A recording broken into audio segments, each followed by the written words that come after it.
Bismillahirrahmanirrahim. Assalamu alaikum student. Welcome to all of you APS online sport program. Damyar Rawalpindi OSP round 2.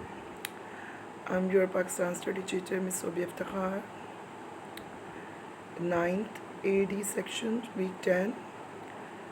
Topic 3rd June 1947 plan. Students, आज हम जो topic शुरू करेंगे वो 3 जून 1947 का मंसूबा है। लॉर्ड वेवल की नाकामी। लॉर्ड वेवल जब बतौर वाइसरॉय बने तो वेवल प्लान को कामयाब ना बना सके और ना ही काबीना प्लान कामयाबी से हमकनार हुआ। कांग्रेस की खुशनुदी हासिल करने की कोशिश में आधे काबीना प्लान पर अमल की कोशिश की गई और बाद सूबों के ग्रुप ना बनाने और अबूरी हुकूमत आइन साजी के कामों पर अमल दरामद शुरू कर दिया गया। कायद आज़म ने उस वक्त अबूरी हुकूमत में तो मुस्लिम लीग को शरीक होने की इजाज़त दे दी, लेकिन उन्होंने आइन साज के इजलास का बाइकाट करने का फ़ैसला किया। कायद आज़म पूरे प्लान पर अमल दरामद चाहते थे और आइन साजी का अमल जारी ना हो सका। इससे मायूस होकर हुकूमत बरतानिया ने नई राह इख्तियार करने का फ़ैसला किया और इंतकाल की मुंतकिली की आखिरी मरहले पर अमल दरामद के लिए बरतानी वज़ीर आज़म ने लॉर्ड वेवल की जगह लॉर्ड माउंटबेटन को मार्च 1947 में वाइसरॉय बनाकर भेजा। बरतानी वज़ीर आज़म ने 20 फरवरी 1947 को ऐलान किया कि सगीर से बरतानी राज जून 1948 तक ख़त्म हो जाएगा। इस दरमियान वाइसरॉय ने सियासी कायदीन से मुलाकातें की। बरतानी वज़ीर आखिर ने अपने इक़्तिदार की बसात लपेटने के लिए इज्तिमाई मनसूबाबंदी भी शुरू कर दी। वज़ीर आज़म ने लॉर्ड माउंटबेटन को वाज़ेह हिदायत दे दी कि बरसगीर भेजा, जिसने आते ही बड़ी जमातों के रहनुमा से मुलाकात की, नवाबों और राजों से मुलाकात की और उन्हें समझाया कि तकसीम के अलावा कोई हल नहीं किया जा सकता। अब मामला ये था कि तकसीम के असूल क्या मुकर्रर किए जाएँ। कांग्रेस रहनुमा भी यकबार दीदर दो कौमी नज़रिए की हकीकत को समझने लगे। माउंटबेटन और लेडी माउंटबेटन के नेहरू ख़ानदान से ज़ाती ताल्लुकात थे। कांग्रेस के दीगर रहनुमा भी माउंटबेटन को अपना हमदर्द दोस्त समझते थे। तकसीम को नागज़ीर समझते हुए माउंटबेटन से मिलकर साजिश तैयार की गई और तकसीम का अमल इस तरह मुकम्मल हुआ कि एक कट्टा पुट्टा गैर मुतवाज़न कमज़ोर पाकिस्तान तख्लीक किया जाए, जो जल्द ही भारत का हिस्सा बनने पर मजबूर हो जाए। माउंटबेटन ने अपनी ज़ाती अमले की मदद से दोनों ममालिक की हदूद का तयन करने के लिए बुनियादी असूल तरतीब देने शुरू किए। कांग्रेस रिश्तों को बर्दाश्त यकीन था कि तकसीम का अमल कांग्रेस की मर्ज़ी के मुताबिक पाएगा। उसकी शराइत को फोकियत दी गई। ये एक साजिश का नतीजा था और कांग्रेस के अहम रहनुमा तकसीम की मुखालफत से करेज़ करने लगे।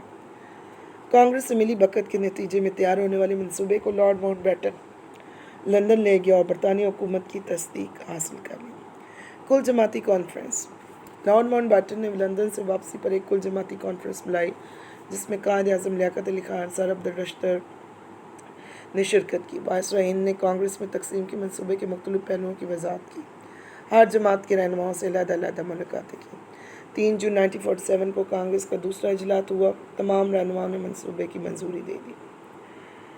मनसूबे ने नाइंसाफ़ी से काम लिया गया था, लेकिन कायद ने इसके बावजूद इस मनसूबे को कबूल किया। दोनों बड़ी जमातों के रहनुमाओं ने रेडियो पर तकरीरें की। कायद ने अपनी तकरीर पर पाकिस्तान जिंदाबाद के नारे पर ख़त्म की। 3 जून के मनसूबे के अहम नकाब। सूबे पंजाब और सूबे बंगाल। सूबे पंजाब और बंगाल की सूबाई असम्बलियों की मुस्लिम अक्सरियत गैर मुस्लिम अक्सरियत के ज़िलों के नुमाइंदे अलग अक्सरियत राय से फ़ैसला करेंगे कि वो अपने सूबे की तकसीम चाहते हैं कि नहीं। अगर दोनों में से एक ग्रुप ने भी तकसीम के हक़ में फ़ैसला दिया तो हदबंदी कमीशन होगा और जो सरहदों का तयन करेगा। शुमाल मगरबी सरहदें कि अवाम इस्तफादे राय से फ़ैसला करेंगे कि वो पाकिस्तान में जाना चाहते हैं या हिंदुस्तान में। कबायली इलाकों के सियासी मसाले इस्तफादे राय के बाद बनने वाली हुकूमत खुद तय करेगी। इस्तफादे राय गवर्नर जनरल खुद करवाएगा, इसलिए उसे सूबाई हुकूमत का तयन हासिल होगा। सूबा सिंध की असम्बली के अरकान अपने सूबे के मुस्तकबिल का फ़ैसला करेंगे और तय किया जाएगा कि दोनों में से किस मुल्क से अलग किया जाए। बलोचिस्तान को भी एक सूबे का दर्जा नहीं मिला था, इसलिए मनसूबे के मुताबिक कोयटा मुस्लिम इलाके के शहीद जरगों के अरकान की राय तलब की जाएगी। ज़िला सांग। साम का ज़िला मुस्लिम आबादी का ज़िला था। मनसूबे के मुताबिक ज़िले में इस्तफादे राय कराए जाने का मंसूबा हुआ। استفادہ رائے صوبہ بنگال کی 2 حصوں میں تقسیم کے بعد ہوگا۔ اگر عوام کی اکثریت نے مشرقی بنگال میں شاملنے کا فیصلہ کیا تو وہ پاکستان کا حصہ بن جائے گا۔ غیر مسلم اکثریتی صوبے سرحد کے علاوہ باقی آسام بھارت کا حصہ بنے گا۔ اس طرح بہار، یوپی، CB، بمبئی، مدراس بھارت میں شامل کیے جائیں گے۔ دیسی ریاستیں بھارت میں 635 دیسی ریاستیں جن کے حکمران نواب اور راجا تھے۔ ان میں اہم ریاستیں جموں کشمیر، حیدرآباد، دکن، سوات، بہاولپور، جوناگڑھ تھی۔ ریاستوں کو اختیار دیا گیا وہ اپنے مستقل کا فیصلہ خود کریں اور دونوں میں سے کسی ایک کا فیصلہ الگ کریں۔ 3 جن منصوبے کے پر عمل۔ صوبہ پنجاب کی صوبہ اسمبلی کے ممبران کی اکثریت نے اس کے پاکستان کے حق میں فیصلہ دیا اور پنجاب کو تقسیم کرنے کا فیصلہ کیا گیا۔ یہ کام ایک حق بندی کمیشن کے سپورٹ ہوا۔ کمیشن کا سربراہ ایک برطانوی وکیل سر ریڈکلف تھا۔ یہ مسلم جج مجسٹریٹ شاہ دین اور محمد منیر مسلمانوں کی طرف سے تھے۔ 2 جج غیر مسلم تھے اور غیر مسلموں کی طرف سے مقرر کیے۔ سر ریڈکلف نے راؤنڈ میٹن کے زیر اثر غیر منصفانہ فیصلے کیے۔ ضلع گرداسپور مسلم اکثریتی ضلع تھا لیکن اس کی 3 تحصیلیں بھارت میں شامل کر دی گئی اور فیروزپور کے مسلم اکثریتی علاقے بھی پاکستان کے حوالے نہ کیے گئے۔ اس طرح مادھو پور ہیڈ ورکس بھارت کو دے کر پاکستان سے انصافی کر دی گئی۔ نمبر 2 بنگال کے لیے بنائے گئے نہایت کمیشنری کا سربراہ بھی ریڈکلف تھا۔ اس کے لیے مسلمانوں کے لیے مجسٹریٹ محمد اکرم اور SA رحمان غیر مسلموں کی طرف سے تھے۔ بنگال کو مسلم غیر مسلم اکثریت علاقے میں تقسیم کرتے وقت حد بندی کی گئی تو وہاں بھی پنجاب کی طرح ناانصافی سے کام لیا گیا اور بہت سے اکثریتی علاقے بھارت کو دے دیے گئے۔ بہرحال بنگال کا مشرقی حصہ پاکستان میں شامل کرنے کا فیصلہ کیا گیا۔ شمال مغربی سرحد میں استفادہ رائے کرایا گیا۔ عوام کی اکثریت نے اپنا حق پاکستان کے حق میں دیا۔ آل انڈیا مسلم لیگ کو تحریکی کامیابی ملی۔ سر عبدالرب نشتر مسلم رہنماؤں نے صوبے بھر کا دورہ کیا اور نتائج حاصل کیے۔ اس طرح شمال مغربی سرحدی صوبہ پاکستان کا حصہ بن گیا۔ سندھ صوبہ اسمبلی کے ممبران کی واضح اکثریت نے پاکستان کے حق میں فیصلہ دیا جس سے سندھ پاکستان کا حصہ بن گیا۔ کوئٹہ میونسپل کے ممبران جرگہ شاہی جرگے نے بھی اتفاق رائے سے قائد کی آواز پر لبیک کہتے ہوئے پاکستان میں شامل ہونے کا فیصلہ کیا۔ قاضی محمد عیسیٰ، نواب محمد خان، امیر جعفر خان جومالی نے پاکستان کے حق میں زبردست مہم چلائی۔ نواب آف کلکتہ نے پاکستان کی حمایت کی۔ اس طرح بلوچستان پاکستان میں شامل ہو گیا۔ صوبہ ضلع سرہنگڈ میں استفادہ رائے کرایا گیا۔ مسلم لیگ نے زبردست مہم چلائی اور عوام نے پاکستان کے حق میں فیصلہ دیا اور پاکستان کا حصہ بن گیا۔ آسام، یوپی، مدراس، بمبئی جہاں مسلمانوں کی تعداد غیر مسلموں کے مقابلے میں کم تھی ہندوستان میں شامل کرنے کا فیصلہ کیا گیا۔ برصغیر میں 635 دیسی ریاستیں جس کے حکمران نواب اور راجا تھے۔ ریاستوں میں بڑی تعداد نے ان دونوں ممالک میں سے کسی ایک ملک سے الگ کرنا تھا۔ ریاست جموں کشمیر، حیدرآباد، دکن، ریاست جوناگڑھ کا فیصلہ نہ ہو سکا۔ انڈیا نے فوج کشی کر کے ریاستوں پر قبضہ کر لیا۔ ریاست جموں کشمیر کے باقی علاقے ریاستوں میں مسلم اقلیت میں تھے اس لیے وہاں پاکستان نے صرف مسلم اکثریتی ریاست جموں کشمیر کے حوالے سے عوامی حقوق کا سوال اٹھایا۔ پاکستان کا موقف رہا کہ ہماری ریاست کے عوام کے حق کا زبردست احترام کرتے ہیں۔ ان کی مرضی سے ریاست کے مستقبل کے بارے میں فیصلہ کیا جائے گا۔ تقسیم اور تخلیق پاکستان۔ حکومت برطانیہ نے 18 جولائی 1947 کو برصغیر کو 2 ممالک میں تقسیم کرنے کے لیے قانون آزاد ہند منظور کیا۔ یہ قانون 3 جون 1947 کے منصوبے کو پیش نظر رکھ کے تیار کیا گیا جس کی روح سے پاکستان ہندوستان دونوں ممالک دنیا کے نقشے پر اوپر 14 اگست 1947 کو پاکستان اور 15 اگست 1947 کو ہندوستان کی آزادی کا فیصلہ کیا گیا۔ علامہ اقبال کا خواب پورا ہوا۔ پاکستان بے شمار مخالفت کے باوجود دنیا کے نقشے پر موجود ہو گیا۔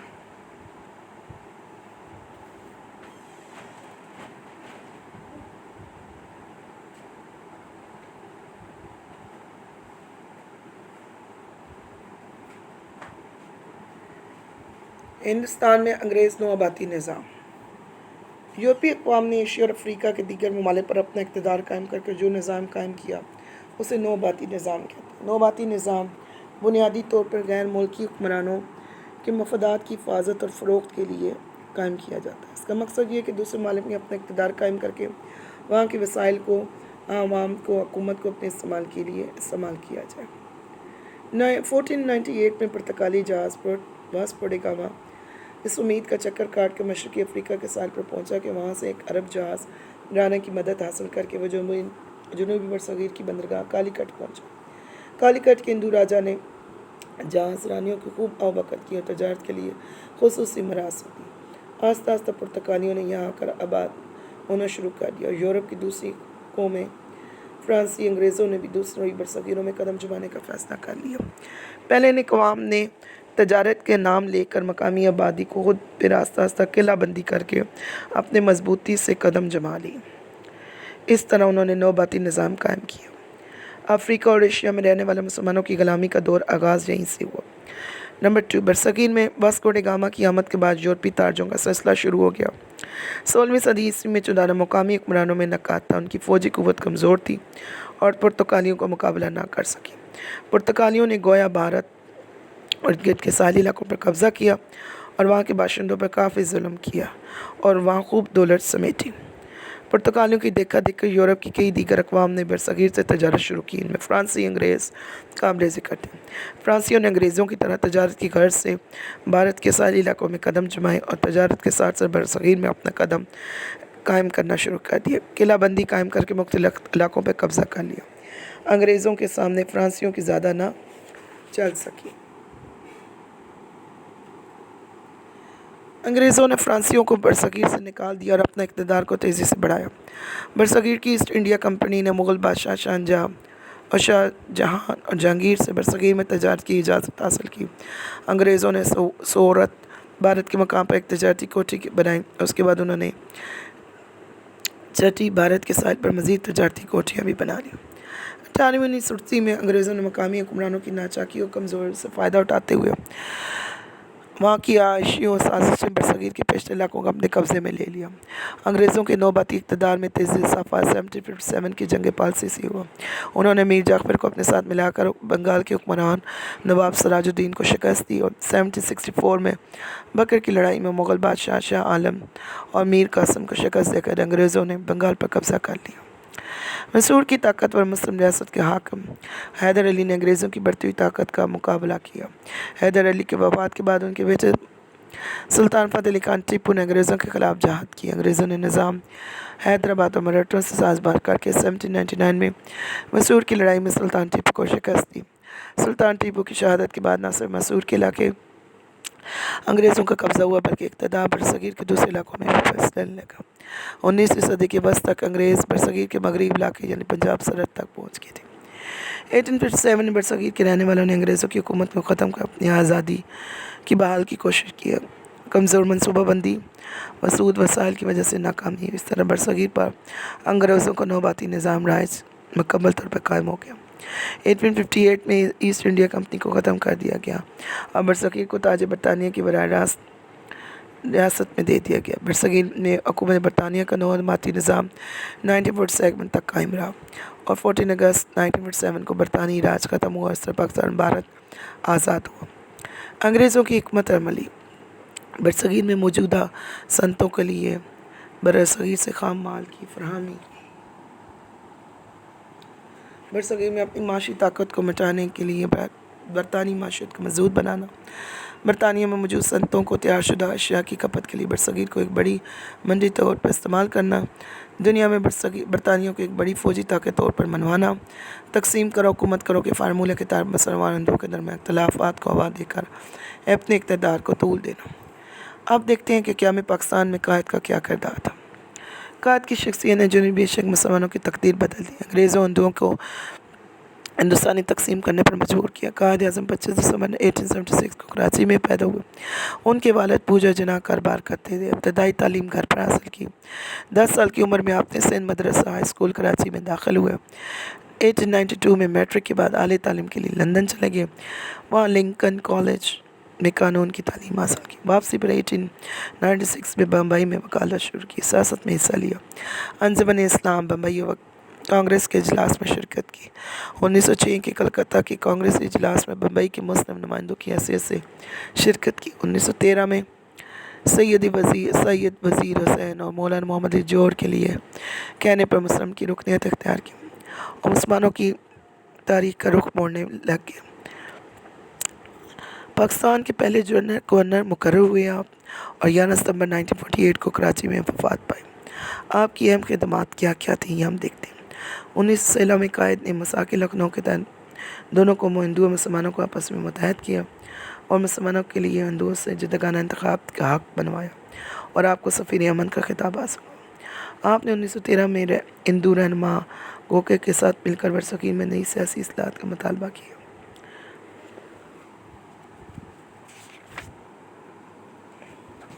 1919 में सर स्टीफन रोज टेक एक्ट पास किया जिससे रोल एक्ट का नाम दिया गया। एक काला कानून था जिसमें इंतज़ामिया को महदूद इख्तियार दिए गए, शेयरिंग के हुकूक पामाल किए गए। कायद ने उसके खिलाफ आवाज़ उठाई। हुकूमत बरतानिया से कहा कि जो कौम अमन के ज़माने में काले कानून बनाती है वो महज़ब कौम नहीं हो सकती। 1927 में तजवीज़ दिल्ली में कायद ने जुदगाना इंतखाब के हक़ से दस्तबरदार होकर कांग्रेस से तामुन का नजरिया पूरा न हो सका। 1928 में नेहरू रिपोर्ट को मुस्तरद करके 1929 में 14 नकात पेश किए जिससे मुसलमानों की मंजिल तयन की गई। गोल में इस कॉन्फ्रेंस 29-31 में शिरकत करके मुसलमानों की कौमी तशक्कुस को बरकरार रखा गया। 1935-36 में मुस्लिम लीग में जान डालकर तरीके आज़ादी को आगे बढ़ाया। 1937 में कांग्रेस ने अक्सरियत के बलबूते पर 11 में से 7 सूबों में से अपनी वजारतें तश्कील दी। मुसलमानों को माशरती और सियासी लिहाज से तबाह करने की कोशिश की। आपने अपनी सियासी बसारत से इन साजिशों का डट कर मुकाबला किया और आखिरकार कांग्रेस ने वजारत से इस्तीफ़ा दे दिया। आपने इज़हार तशक्कुस के लिए 22 सितंबर 1939 को मुसलमानों से यौम निजात मनाने की अपील की। अक्टूबर 1937 में लखनऊ में मुसलमानों के इजलास में कायद को मुसलमानों का लीडर तस्लीम किया गया, जिसके बाद आपने मुल्क के हंगामा आरी दौरे किए। 1940 में मिंटो पार्क में मुसलमानों के इजलास में अपने कतार में आपने दो कौमी नज़रिए की वजाहत की। आपने 1940 से 45 के दरमियानी अरसे में एक तरफ हुकूमत, दूसरी सियासी जमातों के दरमियान और दूसरी तरफ मुस्लिम लीग और कांग्रेस के दरमियान मफाहमत पैदा करने की कोशिश की, जिसके नतीजे में कर्ज मिशन, जिन्ना गांधी मज़ाकरात, शिमला कॉन्फ्रेंस शामिल है। 1946-45 के मरकज़ी सूबाई असम्बली के इंतखाब ने कामयाबी कायद की मेहनत का समर है। उन्होंने दोनों कौमों की साजिशों का जाल ख़त्म कर दिया। आखिरकार लॉर्ड माउंटबेटन ने 3 जून 1947 का मंसूबा पेश कर क़याम पाकिस्तान की हिमायत की और 14 अगस्त 1947 को पाकिस्तान दुनिया के नक्शे पर वजूद में आया। मित्रों, ये आज का आपका टॉपिक है। उम्मीद है आपको समझ में आ गया होगा और ये आपके शॉर्ट क्वेश्चन आंसर्स के पेजेस हैं, आप एक दफ़ा टैली कर लीजिए। उम्मीद है आपको ये चैप्टर समझ में आ गया होगा। आपने अपने घर में याद भी करना है, रिवीजन करना आप शुरू कर दीजिए।